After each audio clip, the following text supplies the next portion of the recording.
Hello, ladies and gentlemen, and welcome to Hello Dave. We're gonna mix the order of the topics up today. We're actually gonna start with the live stream because tomorrow we're gonna have update 11. Yeah, update 11 for Elite Dangerous Odyssey, which of course will be including the fleet carrier interiors. Much awaited patch, and I'm really looking forward to it.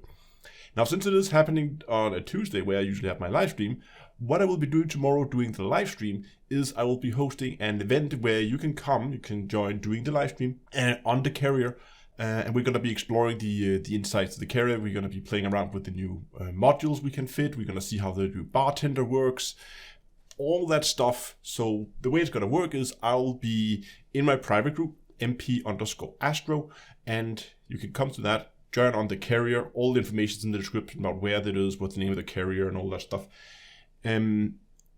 You could be on the carrier, and then we'll be running around, we'll be checking it out, we can meet up with other people in the community in the carrier bar, and most importantly, we're also going to go and we're going to watch the jump, since we can now, hopefully, we can now see the jump from inside the carrier as we are jumping from system to system. All that we're going to be doing the live stream. So if you want to take part, if you want to run around and explore fleet carrier interiors with the rest of us, then information is in the description below. All this, of course, is going to happen on YouTube as well as on Twitch, and it's going to be at 8 o'clock in-game time tomorrow. I hope I'll see you guys there. And now on to the more regular news. In Elite Dangerous, David Braben has been interviewed for a news article where he mentions that, at least he hints very strongly that he has no intentions of selling Frontier. So all the rumors that's been going around that Frontier is about to be acquired and they're probably going to be bought up, seems to be not true. Likely, at least, not to be true.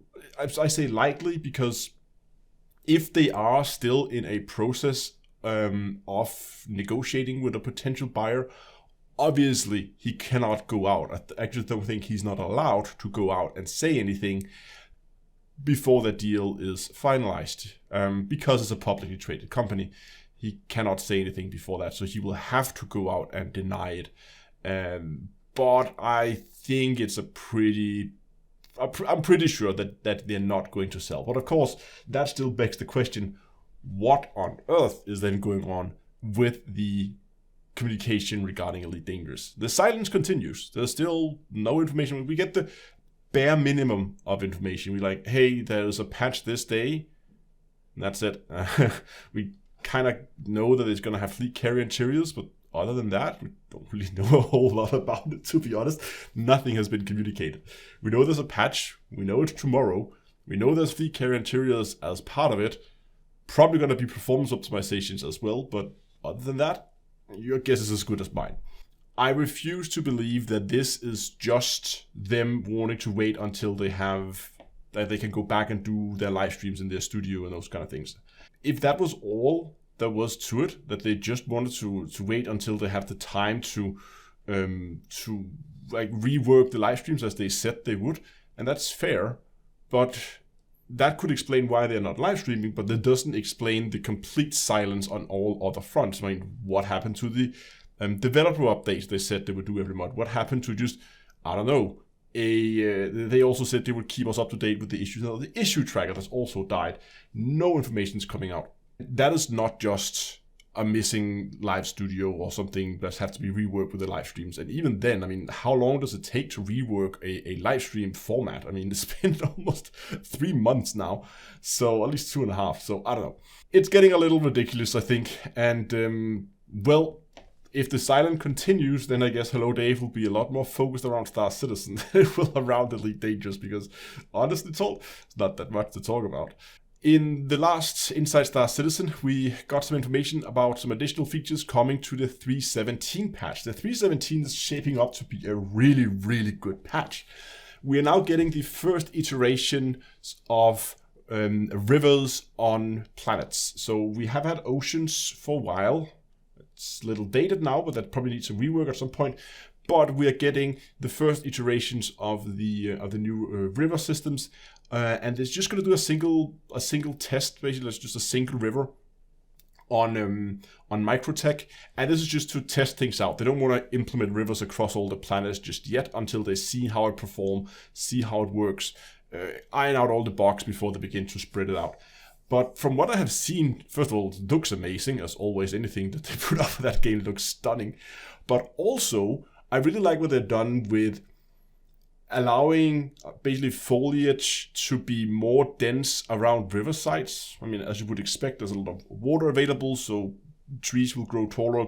There will be more dense, like low-level foliage, those kind of things, which I think is pretty cool to make it realistic. And I said there's going to be one on Microtech. They also said there's going to be no like markers for it, so we have to go and explore and find it ourselves.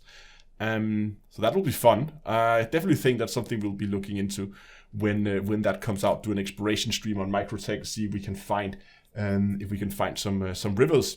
But of course, there's a lot of other cool things coming in 3.17. We also have the mining devices, which I am very much looking forward to, which is like handheld devices that you can take with you, and you can EVA out of your ship. You can go up to the rock, you can smack that thing on the rock, little like knobs and dials, and you can tune it into to the rock. And once you tune it in, it will then send information back to your ship, allowing you to mine that rock and more effectively. If it's very unstable, you can help stabilize the laser output so you don't overcharge the rock and blow it up, and all those kind of things. There's a lot of, depending on what type of module you put on it, you can get different bonuses, and I think all of them will come with some bonuses and some debuffs, so you can kind of mix and match what you want for your exact situation, which I think is really cool. Obviously, it's going to slow you down, but in situations where you have very, very big rocks that can be difficult to mine, having the option to carry one of these around in your backpack, just go out, clunk it on the side of a rock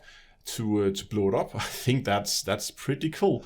And of course, the last thing, we're not done with 3.17 yet, the last thing is ship-to-ship refueling. So far coming to the Starfarer. You can use the Starfarer to refuel. All other ships can be refueled, but the only ship that can refuel is the Starfarer at this point in time. Which is also why I've been working towards getting my hands on one, because I want to have it available when we go and play around with it when that comes out. So 3.17 is shaping up to be a really, really awesome patch. Rivers, mining devices, ship-to-ship refueling. I'm very much looking forward to all this, and this is going to keep me busy for quite a while when that comes out. So yeah, I don't know when exactly we're going to see 3.17, but it can't be too far away now. I feel like it's going to be, at least the beta is going to be right around the corner. We have already talked about live streams, so that's a bit for this week. Thanks a lot for watching, and until next time, I will see you guys in space.